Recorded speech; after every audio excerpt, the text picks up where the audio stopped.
Hello guys, this is Jim's Tips and Tricks again, and I've just been out and bought myself one of these King's 2 kilowatt generators. And in the past I've had these type of generators and I've had all sorts of problems with them because they're pretty flimsy inside.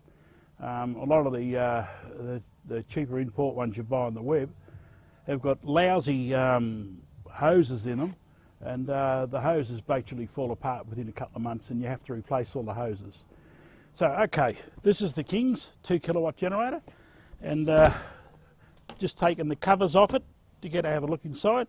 This is on the pull rope side, and RFM, read the flame and manual first before you start. This is the point to fill the oil up. I'm not 100% happy with that idea. When you put the panel on, there's no access to the fuel filling pipe, so that you can't actually check the oil without pulling this panel off.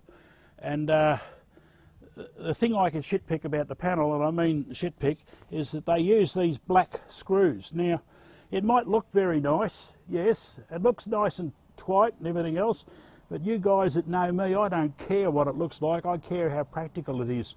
And I drop these screws on the ground like usual with old age fingers and so forth, and not the best as they used to be. And of course it took me 10 minutes to find the damn screws. Now, if you're out in the bush somewhere and you want to take the cover off and check your oil, you're going to have to be real careful with these screws. So what I will do before I put them back in again, I have that fluoro orange spray that you spray stuff with. And what I'll do is I'll spray the heads of the screws so that you can see the damn things if you drop them again. Okay, that's so far my only gripe with the unit. Now, the thing I really appreciate is the fact that they put a fuel filter in which is very easy accessible. You take the panel off, you can pull the fuel filter out and change it. A lot of these things over the years I've had them, you've had to literally strip the entire thing down to get the fuel filter out. The air filter's in here, which is fairly easy to get out. It's explanatory how to get it out and clean it and so forth. This is the fuel pump. That's the little pump. And I filled the tank up, and I don't know if you can see, but the fuel filter here is starting to fill with petrol. And of course it'll take me a while to do it because it's the first time it's ever been filled. Okay, there's the choke. There's the choke on, the choke off, which is, I think, is a fairly good idea. You can get at it when the cover's on, so it's a good idea. The on and off switch is quite clearly marked. Yeah, so far I'm reasonably happy with it. Don't forget, when you fill them up, I filled the oil up first, and then something I learned a very long time ago with most new motors when you get them is fill the motor up, turn the motor over slowly with the rope, especially these little motors, turn them over slowly 2 or 3 turns, leave it sit there for 10 minutes, come back and check the oil.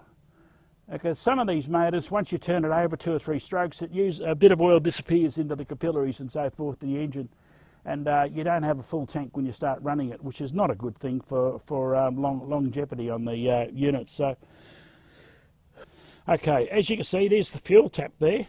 You turn the fuel tap on, and you prime it a few times. You find that the little fuel filter here fills up with petrol. All the bubbles just about gone, and now, according to the good book, it should start, and this will be the first time this engine's ever been started. So let's see how lucky we are and see if it actually goes. The switches are on, everything else is right.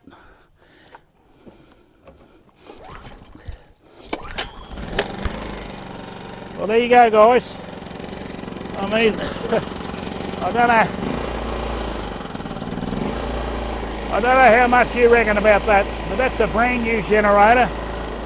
I've just put the petrol in it, and I've just pulled started, and the exhaust pipe's blowing out here, so it's not particularly the quietest place to sit. But so far I'm impressed. What I'll do is that I'll let it run for a while, and then I'll come back and do some voltage tests on it, on load and everything else. Then I'll check how smooth the power is. That's it for me for the moment. Okay guys, if you have a look now, The generator's running. I've got a voltmeter on the generator, which you can see quite well, and I've got a little heat shrink gun, which is virtually a blow gun to blow burn paint off, etc. It's actually a 2 kilowatt gun, so therefore it's actually more than what the generator's rated at for continuous running power. The generator's rated at 1.7 kilowatts of continuous power. And I thought I'd include this little demonstration at the same time as showing you how stable it is running on the right load. One of the most important things to do when you buy these things is do not hook up high quality electric equipment, you know, computers, laptops, etc., cameras, if you're going to be running high drain equipment on them. Don't forget, have a look at the kilowatts or the wattage of the unit you're putting on, and look at the total wattage that you've got hanging on the end of the leads. And you'll get a bit of a shock sometimes how much you put on. But don't put high current drain on these things whilst you've got a laptop or a camera or anything else on it charging, because you will blow it. Okay then, I'll show you what happens. Okay, we're sitting here at the generator now, and as with all these generators, the voltage is always up a bit. When they're just running, there's no load at all on them. It's only the meter on them, so that's 200, 210, 220, 230. It's floating around 238, 240 volts, which is not real bad. It flexes a little bit because the regulator's cutting in and out, trying to hold a stable voltage with no load. It's flicking back a bit now, it's not happy. But if I put a 2 kilowatt load on it, watch what happens.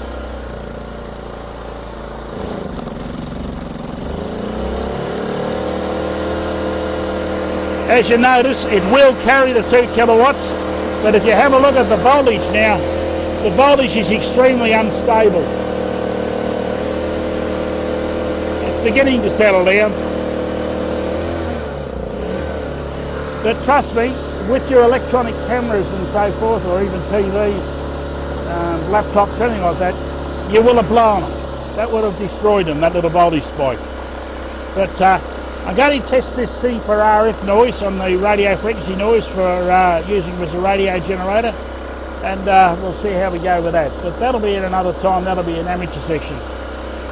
So this is Jim signing off, and I hope you've learnt something. But so far, that was silly, put my hand on the blower. Okay, so far I'm reasonably happy with it, and it's a reasonably stable unit. And if you're running you